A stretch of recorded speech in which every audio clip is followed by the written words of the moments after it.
زندگی بہت خوبصورت ہے. اس کے کئی رنگ ہیں.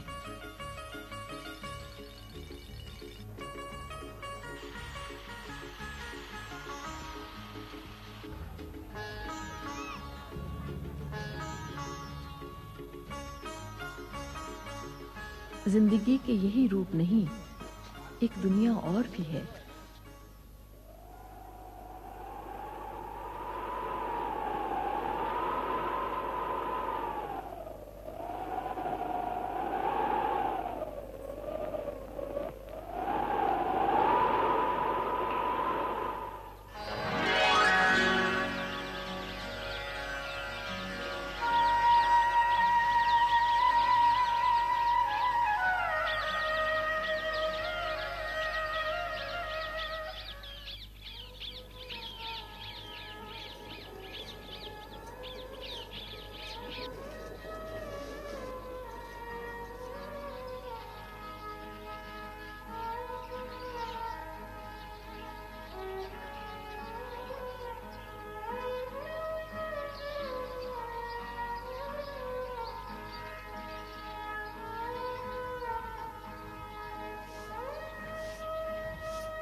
تھر دنیا کے قدیم ترین صحراؤں میں سے ایک ہے. اس کا تعلق اس ارضیاتی دور سے ہے جو 4 ارب 60 لاکھ سال قدیم ہے. تھر بر اعظم ایشیا کا 9واں سب سے بڑا ریگستان ہے. اس کا رقبہ تقریباً 2 لاکھ مربع کلومیٹر ہے. یہ سرحد کے پار تک پھیلا ہوا ہے. ضلع تھر پارکر رقبے کے اعتبار سے صوبہ سندھ کا سب سے بڑا ضلع ہے. یہ 2 الفاظ کا مرکب ہے، تھر اور پارکر. تھر کا مطلب ہے خشک خطے اور پارکر کے معنی ہے خشک خطے کے اس طرف. تھر کے مشرق میں نگر پارکر کا کوہستانی علاقہ ہے. کاروں جھر کے ان پہاڑوں میں چکنی مٹی اور معدنیات کے خزانے چھپے ہوئے ہیں.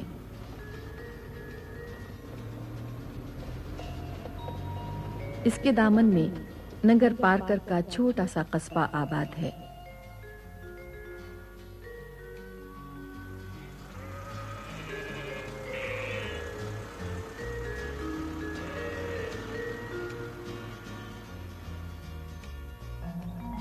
مغرب میں دریائے سندھ کے ساتھ ساتھ شاداب علاقے ہیں. میرپور خاص تھر پارکر کا مرکزی شہر. یہ آموں کی پیداوار کے لیے بین الاقوامی شہرت رکھتا ہے.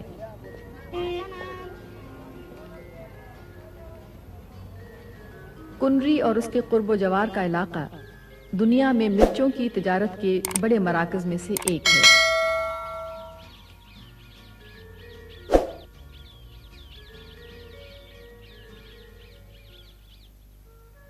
مشرق اور مغرب کے درمیان ریت ہی ریت ہے، پیاس ہی پیاس.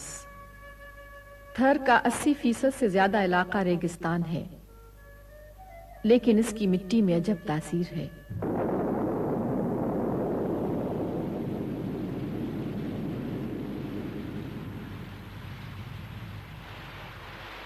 بارش کا ایک چھینٹا پڑتے ہی یہ زمین مسکرانے لگتی ہے، صحرا لہلہا اٹھتا ہے.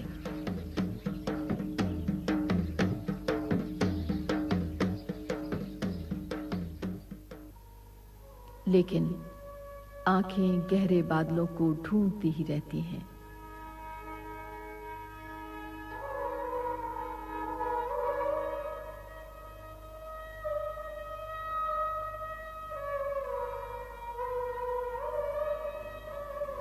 جہاں تک سڑکیں آتی ہیں وہاں بآسانی پہنچا جا سکتا ہے، لیکن صحرا کا سفر مضبوط گاڑیوں کے بغیر ممکن نہیں. عام لوگ ایک جگہ سے دوسری جگہ جانے کے لیے مخصوص ساخت کے یہ ٹرک استعمال کرتے ہیں۔ انہیں مقامی آبادی کھیکھڑا کہتی ہے۔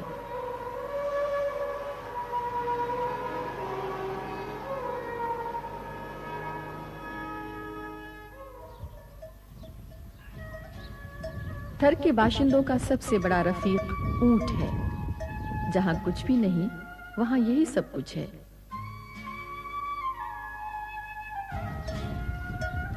سواروں کو دور سے پہچانا جا سکتا ہے۔ اگر کسی مرد کے پیچھے کوئی خاتون بیٹھی ہو تو وہ اس کی بیوی ہوگی، جبکہ ماں اور بیٹی کو عموماً اونٹ پر آگے جگہ دی جاتی ہے۔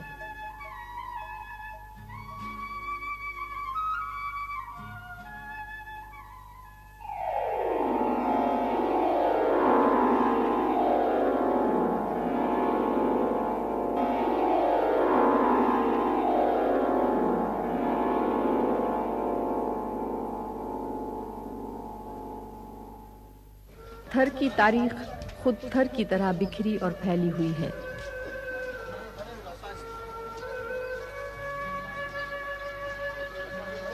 قدیم زمانے میں مختلف علاقوں میں مسلمان، ہندو، بدھ اور جین حکمران برسر اقتدار رہے۔ اب بیشتر آبادی مسلمان اور ہندوؤں پر مشتمل ہے۔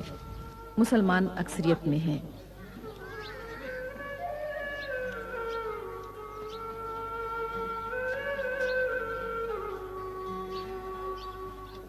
تھر کے باشندوں کو تھری کہا جاتا ہے۔ یہ کئی قبیلوں میں بٹے ہوئے ہیں۔ بہت سے قبیلے صرف اپنے ہنر سے پہچانے جاتے ہیں اور صدیوں سے اپنی جدی پشتی پیشے کو اپنائے ہوئے ہیں۔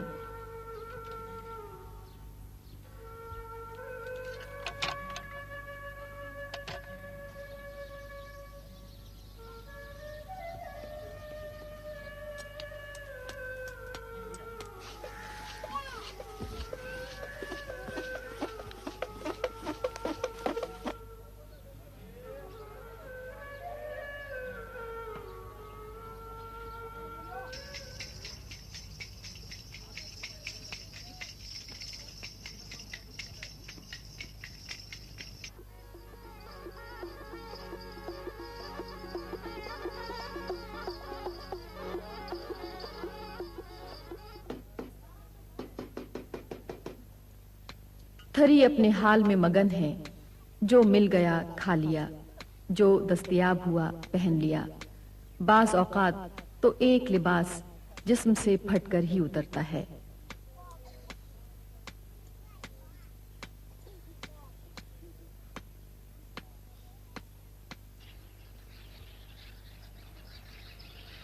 اب بھی یہاں بہت سی جگہوں پر کرنسی کے جدید نظام کے بجائے مال کے بدلے مال یعنی بارٹر سسٹم رائج ہے۔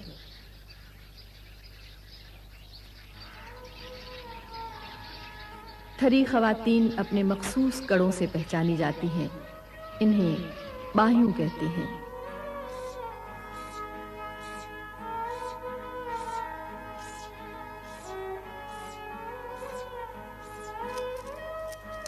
غیر شادی شدہ خواتین باہیوں صرف کوہنیوں تک پہنتی ہیں۔ اگر کسی خاتون کی کوہنیوں کے ساتھ ساتھ یہ کڑے بازوؤں میں بھی نظر آئیں تو یہ اس کے سہاگ کی علامت سمجھے جاتے ہیں۔